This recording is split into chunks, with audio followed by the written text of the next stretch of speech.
అండి అందరికీ. ఈరోజు చక్కటి వెయిట్ లాస్ దోసలనుకోండి. కొర్ర దోసలండి. చాలామంది చేస్తూనే ఉంటారులే గానీ, ఈరోజు నేను చూపిస్తున్నాను. 2 గ్లాసులు కొర్రలు వేశానండి. 8 గంటల సేపు నానబెట్టాను. అలాగే 1 కప్పు మినపగుళ్ళనమాట. మినపగుళ్ళు అంతసేపు నానాల్సిన అవసరం లేదండి. ఒక గంట, 2 గంటలు నానితే సరిపోతుంది. మినపగుళ్ళు లేట్‌గా నానబెట్టుకోవచ్చు. కొర్రలైతే మాత్రం ముందు రోజే నానబెట్టేసుకుంటే బాగా మెత్తగా నానతాయండి. కొర్రలు విడివిడిగా వేసుకుంటే మిక్సీ బాగా అవుతాయండి. కొర్రలు వేరేగా, అలాగే మినపగుళ్ళు కూడా వేరేగా. ఒకసారి మీకు చూపించడం కోసం రెండూ ఒకసారి ఏసి చూయించాను కానీ, వేరు వేరుగా వేసుకుంటే ఇలాగా బౌల్‌లో వేసేసుకొని శుభ్రంగా కలిపేసుకోవచ్చు. ఇది ఇంక మూత పెట్టి పక్కన పెట్టేద్దామండి. ఇది కూడా ఒక 4 గంటల సేపు నానితే చాలండి. బాగా ఎక్కువ నానబెట్టేయకండి. ఎక్కువ నానబెట్టారంటే చేదులాగా వస్తుందండి. అంత టేస్టీగా ఉండవు దోసలు కూడా. బాగా నానబెట్టేస్తే ఏదో బాగా ఉంటదేమో అనుకుంటారు కానీ, మరీ అంతసేపు నానపెట్టకూడదండి. ఆ మినపప్పు అనేది, కొర్రలనేవి కలిసి కొంచెం చేదనేవి వస్తాయండి. ఎక్కువ సేపు నానపెట్టకండి.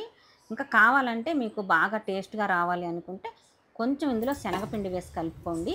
నేనైతే ఉప్పు వేసి కలిపేశాను. అందులోకి నేను కొంచెం దొండకాయ చట్నీ చేస్తున్నానండి. నిన్న కొన్ని దొండకాయలు లావుగా ఉన్నాయన్నమాట. ఫ్రై చేస్తే అంత బాగోవని అవన్నీ కడిగేసి ముక్కలు చేసి పక్కన పెట్టేశాను. అవి ఈరోజు ఏంటంటే దొండకాయ పచ్చడి చేస్తున్నానన్నమాట. పచ్చిమిర్చి ఇలాగ వేయించేసుకొని పచ్చడి పెట్టేస్తున్నాను.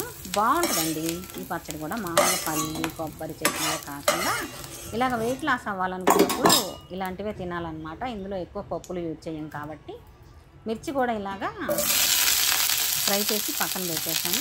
ఇవి కట్ చేసి శుభ్రంగా కడిగానండి. కడిగేసిన తర్వాత మర్చిపోయాను. శుభ్రంగా కడిగేసి ఆ తర్వాత కట్ చేశాననమాట. కట్ చేసి ఇలాగా ఫ్రై చేసేసాను. ఇవి కూడా బాగా ఫ్రై అవ్వాలండి. ఇవి కూడా లోపల కూడా ఫ్రై అయితే కనుక మనకి పచ్చడి అంటే చట్నీ చాలా బాగుంటుందన్నమాట. టేస్ట్ బాగా వస్తుంది. లేదంటే కనుక కొంచెం జిగురులాగా వస్తుందండి లోపల ఫ్రై అవ్వకపోతే. ఇలా చక్కగా ఫ్రై అవ్వనివ్వాలి. తిరగేసి ఒక్కొక్క ముక్క అలా ఫ్రై చేసుకుంటే బాగుంటుందన్నమాట కమ్మగా. ఇవన్నీ చల్లగా అయిన తర్వాత మిక్సీ జార్లో వేసుకోవాలండి. ఇవన్నీ మిక్సీలో వేసేసుకొని ఇలా కొంచెం చింతపండు కూడా వేసుకోవాలండి. రుచికి సరిపడా చింతపండు, అలాగే రుచికి సరిపడా ఉప్పు, కొంచెం జీలకర్ర, ఒక స్పూన్ అంతా జీలకర్ర వేసుకోవాలి. చింతపండు ఏంటంటే మరీ ఎక్కువ వేయకోకుండా మనకు పులుపు ఎలా తింటామో అలా వేసుకుంటే సరిపోతుంది. చూసారా, నేను మరీ ఎక్కువ వేయలేదు, కొంచెం వేసాను. ఈ మిర్చికి కొంచెం చింతపండు ఉంటేనే టేస్ట్ బాగుంటుందన్నమాట. మిర్చి కూడా చాలా కారంగా ఉన్నాయండి. అన్నీ వేసేసి ఇలా మిక్సీ పట్టి చక్కగా తాలింపు అయితే పెట్టేస్తున్నానండి. ఆయిల్ కొంచెం ఎక్కువ వేసానండి. కొంచెం మనకి పచ్చడి మిగిలినా కూడా ఇంకో రోజుకి బాగుంటుందన్నమాట. ఫ్రిడ్జ్‌లో ఏం పెట్టక్కర్లేదండి. నేను పెట్టలేదు. అసలు ఫ్రిడ్జ్‌లో కూడా పెట్టనన్నమాట ఇలాంటి పచ్చళ్ళు. అవసరం లేదు. ఫ్రిడ్జ్‌లో పెడితేనే టేస్ట్ అనేది పోతుందండి. అంత టేస్టీగా అనిపించవు. ఉదయం మళ్ళీ తినొచ్చనమాట ఇవి. ఈ చట్నీ మిగిలినా కూడా అస్సలేమవ్వదు. కొంచెం ఆయిల్ ఎక్కువ వేసుకున్నామంటే పాడవ్వదనమాట. అందుకని కొంచెం అలాగా ఆయిల్ ఎక్కువ వేసి చక్కగా తాలింపు పెట్టేశాను. ఇంకా ఇదంతా ఒక బౌల్‌లోకి తీసేయాలి.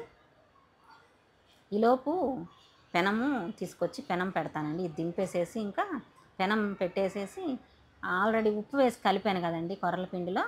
ఆ పిండి ఇంకా దోసలైతే చేసేస్తాను. ఇవాళ దోస పొడి వేసి చేస్తానండి దోసలు. కొంచెం అలా ఉడికించానులెండి. అందుకే ఎక్కువసేపు ఉంచాను. ఇలాగా స్టవ్ మీద పెనం పెట్టేసుకొని ఇలా కలర్ మారిపోయిద్దండి పెనము. వాడుతూ ఉంటుంటే మారుతుంటదనమాట. మనం బాగా రుద్దితే గానీ మళ్ళీ తెల్లగా రాదు. అంత రుద్దాల్సిన అవసరం ఏం లేదండి. ఇలాగ దోస అయితే వేసేసానండి. కొంచెం రబ్ చేశాననమాట. ఆయిల్ వేసి రబ్ చేసి దోస వేశాను. దోసలు వేసుకున్న తర్వాత ఈ పెనాలేంటంటే కడగొద్దండి. కడగకుండా అలాగా స్టోర్ చేసి పక్కకు పెట్టేసుకోండి. ఎందుకంటే ఇవి ఐరన్ పెనాలు కాబట్టి మీరు కడిగారంటే మాత్రం ఐరన్ బాండీ అయినా సరే, ఐరన్ పెనమైనా సరే, అట్ల కాడలైనా సరే, ఏదైనా సరే మనం వాడిన తర్వాత కడిగాము అంటే దానికి తుప్పు వస్తుందండి. తప్పకుండా వస్తదనమాట. ఇలాగ ఆయిల్ తోటే ఒక పక్కకు పెట్టేసుకొని మనకు అవసరం అనుకుంటే తర్వాత కడుక్కోవచ్చండి. మళ్ళీ మనం వాడుకునేటప్పుడు కడుక్కోవచ్చు, ఏం కాదు. ఇలాగ పక్కన పెట్టేసుకోండి. శనగపొడి వేశానండి. అంటే దోస పొడి ఉంటుంది కదండీ ఇంట్లో, అది వేశానండి. దోసలైతే అబ్బో! ఎంత కరకరలాడుతూ వచ్చాయోనండి. గట్టిగా వచ్చాయన్నమాట. అంటే మనం మెత్తగా కూడా చేసుకోవచ్చు. మనం కొంచెం స్టవ్ వేడిలో పెట్టుకొని చక్కగా స్పాంజీ దోసల్లాగా ఉంటాయి కదండీ! అలా కూడా వేసుకోవచ్చు. ఇప్పుడు నేనైతే ఇలాగ కరకరలాడుతూ చేశాననమాట. ఈ దోస పక్కన పెట్టేసేసి ఇంకొకటి చేస్తానండి. ఇంకో దోస ఏంటంటే కొంచెం కారం వేసి చేద్దాంలే అని మొత్తం 3 చేశానండి. బాగా వస్తున్నాయండి. పిండి ఏంటంటే విడివిడిగా మనం మిక్సీలో వేసుకున్నాం గదా! భలే మెత్తగా నలిగింది. ఎక్కువ సేపు నానపెట్టకండి. ఒక 4 గంటలు, 3 గంటలు నానబెడితే చాలు. ఓవర్ నైట్ పెట్టేశారనుకోండి అది కొంచెం చేదులాగా వస్తుందనమాట. అంత టేస్ట్ ఏమి ఉండదు. మరీ ఎక్కువ నానితే పులుపు కూడా వస్తుందండి. టేస్ట్ అనిపించదు. పుల్లగా ఉంటే ఏం బావుంటాయండి. అందుకని ఎక్కువ సేపు ఏం నానబెట్టక్కర్లేదండి. ఈ పిండే కాదు ఏ పిండైనా గానీ కొందరేంటంటే ఓవర్ నైట్ పెట్టేసి బాగా ఆహ్, కొంచెం తొందరగా 4 గంటలకు అలా లెగిసి ఫ్రిడ్జ్‌లో పెట్టుకుంటే పర్వాలేదు. ఒక్కొక్కసారి మనం తొందరగా లేవం కాబట్టి అదంతా పులుపెక్కిపోయిద్దండి. అది పులుపెక్కి కొంచెం అదో రకమైన టేస్ట్ అనేదొస్తది. దోస కూడా ఏంటంటే పెనానికి అంటుకుపోయినట్టు వస్తదనమాట. అది ఎక్కువగా పులిసిపోవడం వలన అంటుకుంటదనమాట. పెనానికి అంటుకొని చిరాకనిపిస్తది. దోసలు చేస్తుంటే ఏంటో అంటుకుంటున్నాయి అన్నట్లుగా చిరాకుగా అనిపిస్తదనమాట.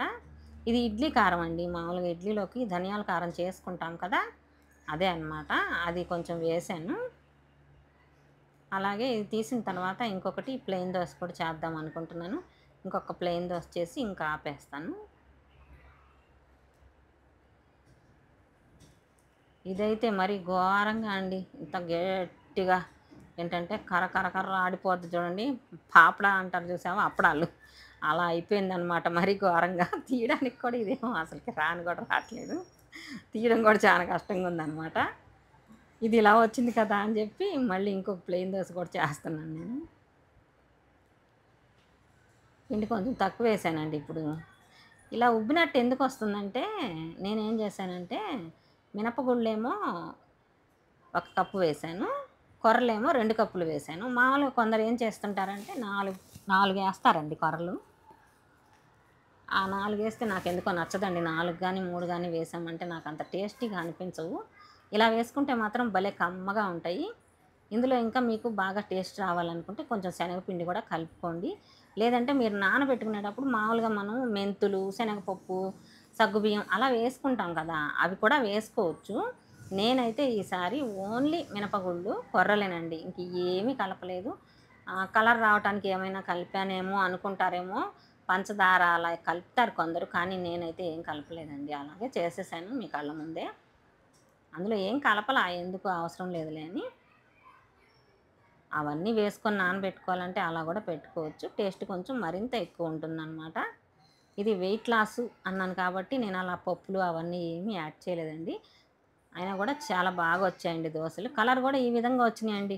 ఇంకా బాగా ఎర్రగా అయితే రాలేదు కానీ ఈ విధంగా వచ్చాయి దోసలు. అలాగే పల్లి చట్నీ కూడా చేశాననమాట. కొంచెం పల్లి చట్నీ అలాగే దొండకాయ.